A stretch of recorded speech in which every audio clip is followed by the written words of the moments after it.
Hello friends, welcome to Harshita's blog. ನಾನಿವತ್ತು ಮಾಡ್ತಾ ಇರೋಂಥ ರೆಸಿಪಿ ಬೇಸಿಗೆ ಟೈಮಲ್ಲಿ ತಂಪಾದ ಪಾನೀಯ ಅಂತಲೇ ಹೇಳ್ಬೋದು.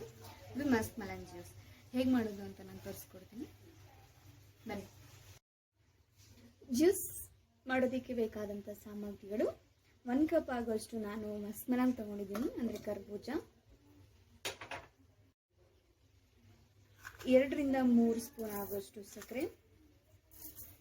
ನೀವು ಸಿಹಿ ಇಷ್ಟಪಡೋರು ಜಾಸ್ತಿನೂ ಕೂಡ ತಗೋಬಹುದು. 1 ಕಪ್ ಆಗುವಷ್ಟು ಹಾಲನ್ನ ತಗೊಂಡಿದ್ದೀನಿ ನಾನು. ಸ್ವಲ್ಪ ಏಲಕ್ಕಿ.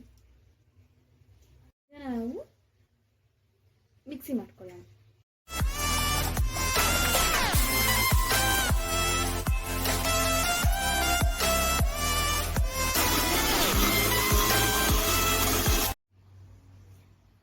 ತಂಪಾದ ಮಸ್ಕ್ ಮೆಲನ್ ಜ್ಯೂಸ್ ಸವಿಯಲು ಸಿದ್ಧ. ಈ ಜ್ಯೂಸ್ ಮಾಡಿದೊಂದು 5 ನಿಮಿಷದೊಳಗಡೆ ಕುಡಿದ್ಬಿಡ್ಬೇಕು, ಇಲ್ಲ ಅಂತಂದರೆ ಇದು ಕಹಿ ಬಂದ್ಬಿಡುತ್ತೆ. ಈ ವಿಡಿಯೋ ನಿಮಗೆ ಇಷ್ಟ ಆಗಿದ್ರೆ ಲೈಕ್ ಮತ್ತು ಶೇರ್ ಮಾಡಿ. ಇದೇ ರೀತಿ ಹೊಸ ರೆಸಿಪಿಗೋಸ್ಕರ ನಮ್ಮ ಚಾನಲ್ನ ಸಬ್ಸ್ಕ್ರೈಬ್ ಮಾಡಿ. ಬೆಲ್ ಐಕಾನ್ ಮೇಲೆ ಕ್ಲಿಕ್ ಮಾಡೋದನ್ನ ಮರಿಬೇಡಿ.